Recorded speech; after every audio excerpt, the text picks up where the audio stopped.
Welcome back, guys and gals. Matty back again. Today we're going to talk about some of the gear that I tried out in 2020 that just didn't pan out the way I was hoping it would. And it just didn't really work out for me. Now, some of this gear I was given by companies and some of it I picked up on my own just to try out and just kind of bring to the channel and show you guys some of the different gear options that are out there.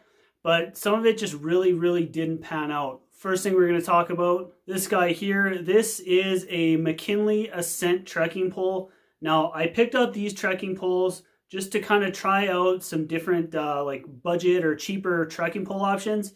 I know a lot of people don't necessarily want to spend a ton of money on backpacking gear when they're getting into it. And I really wanted to check out and see kind of what was out there for different trekking pole options. So I picked up these McKinney Ascent trekking poles. And you can see like they're a little beat up. These got pretty used. They did come with 2 poles. I only have 1 pole remaining, and this one is almost on its last legs. The biggest issue that I found with these trekking poles was the tip here that's supposed to grip on the rocks and stuff wore out really quickly. Like, I literally have maybe 50 kilometers worth of hiking with this trekking pole, and for the tip to wear out on rocks that quickly is kind of a downer. Like on any rocks, if you're going to use this for like a water crossing, at this point this pole is like pretty much useless to me. The second issue I really had with these poles was the grip. Now, it's like the EVA foam grips. It's not the cork handle grips. And I've used a lot of trekking poles with foam grips in the past, but these ones here, they blistered my hands up really bad. So what I was having to do was I was actually putting Leuko tape on the kind of the meaty part of my palm here to stop getting blisters on my hands from the trekking poles. I promise the blisters are from the trekking poles. The biggest issue I actually had with these trekking poles was not the tip and it was not the handles.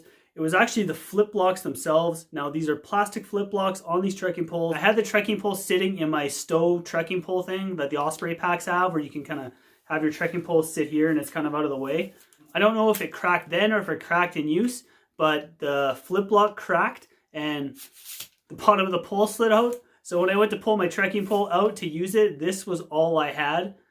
Now, luckily for myself, I primarily hammock camp, so not having my trekking pole was not a downer. It didn't, screw me over from being able to set up a tent or anything. But if I was out on a tenting trip, that, would have caused me to have to go and find a tree or a branch or something to set up my tent. So the McKinney Ascent trekking poles were not a win for me, unfortunately. The next piece of gear we're going to talk about, I will fully admit, this piece of gear, I had no intentions of this becoming a permanent part of my backpacking kit. I knew as soon as I got it that I was not going to like it. We're talking about the LifeStraw. Now, if you guys don't know what the LifeStraw is, this is a water filtration system. It's basically got a cap on one end, and this is where your dirty water comes through, and then a cap on this end. This is where you drink through. So you essentially use it as a straw. Now, where this has huge limitations for myself is I use smart bottles as my source of carrying water, and the LifeStraw just does not fit inside. And you cannot pour water into the LifeStraw and have it go through. It's not designed to work that way. You literally have to suck and draw it through.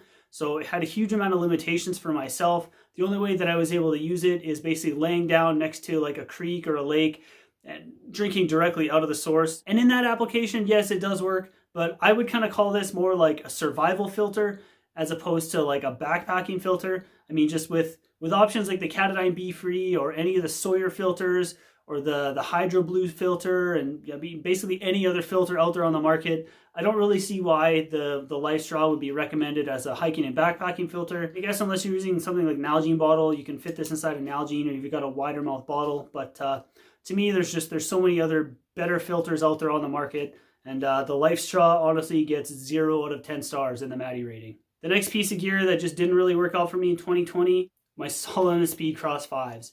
Now, the Speedcross 5s in a lot of ways were a huge improvement over the Speedcross 4s. This is my Salomon Speedcross 4 here that I was using before. Now, the big issue I had with the Speedcross 4s was sort of this like meshy part here. They dried out really fast. The Salomon Speedcross 4s I found dried out a bit faster than the Speedcross 5s, but you gave that up in durability. I mean, as you can see, I got a whack of holes here in the Speedcross 4s I can fit my fingers right into. The Speedcross 5s improved that by going with a little bit more robust materials. Like I said, they take a little bit longer to dry out, but that wasn't really the issue I had with them. The lacelet here is not as high up on the shoe as it was on the Speedcross 4s. So with the lacelet being lower, it doesn't matter how tight I cinch these down. There was a little bit more room in the top of the shoe and I was actually getting blisters just below my ankle. Like, you know, my ankle bone sits here on the shoe, and I was getting blisters just on the bottom of my ankle bone. Now, it wasn't really a huge issue. I mean, I always carry Leukotape with me, as you guys probably know. So I put a little bit of Leukotape just below my ankle bone, and that solved the issues. For that reason alone, I'm probably going to be moving away from the Speedcross 5s next year. I may look at a different pair of Salomon footwear. I'm kind of doomed to probably have to wear Salomon footwear just because I have ridiculously narrow and ridiculously skinny feet. So if any of you guys have any suggestions for trail runners for somebody with like really small, narrow, skinny feet, please let me know in the comments down below. I would definitely be interested in checking out a different pair of footwear going forward. But yeah, the Speedcross 5s just were not a win for me in 2020. Now, as you guys may know, in 2019, I tried out the Trekology Aluft 2.0 pillow.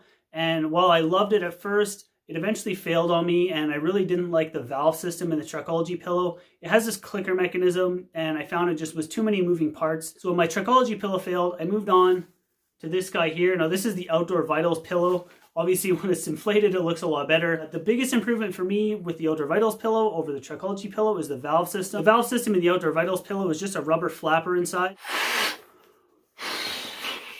It's a lot less moving parts, a lot less chance for failure. You know, in my hammock, when I use the Outdoor Vitals pillow, it's not too bad. I mean, I pretty much deflate the thing most of the way, and it basically is just like a cradle underneath my neck. But I have a hard time justifying carrying the weight of a pillow when I'm in my hammock, so I just use my puffy jacket for the most part when I'm in the hammock. Using the Outdoor Vitals pillow in a ground sleeping situation, for me, it was an absolute failure. I had a couple trips this summer that I had to go to the ground, and I couldn't take my hammock with me, and I gave the Outdoor Vitals pillow a try. And a lot of it is just due to the shape of it. It didn't matter which way I oriented the pillow, which way I laid. I found that I couldn't really get a whole lot of comfort with this pillow. I don't know if it's the lack of baffling or just the way the baffle is designed. If I put my head on this side of the pillow, it would basically just squish this side, and this side would balloon up and push my head off. And if I laid in the middle, it would basically just like my head would just sink right in the middle, and it just didn't feel like there was a whole lot of support to the pillow. I gave it a shot on 2 different trips. And after 2 trips where I just absolutely hated this pillow,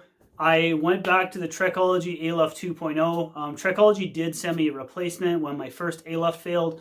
So I went back to the Aluft 2.0 as much as I really didn't want to.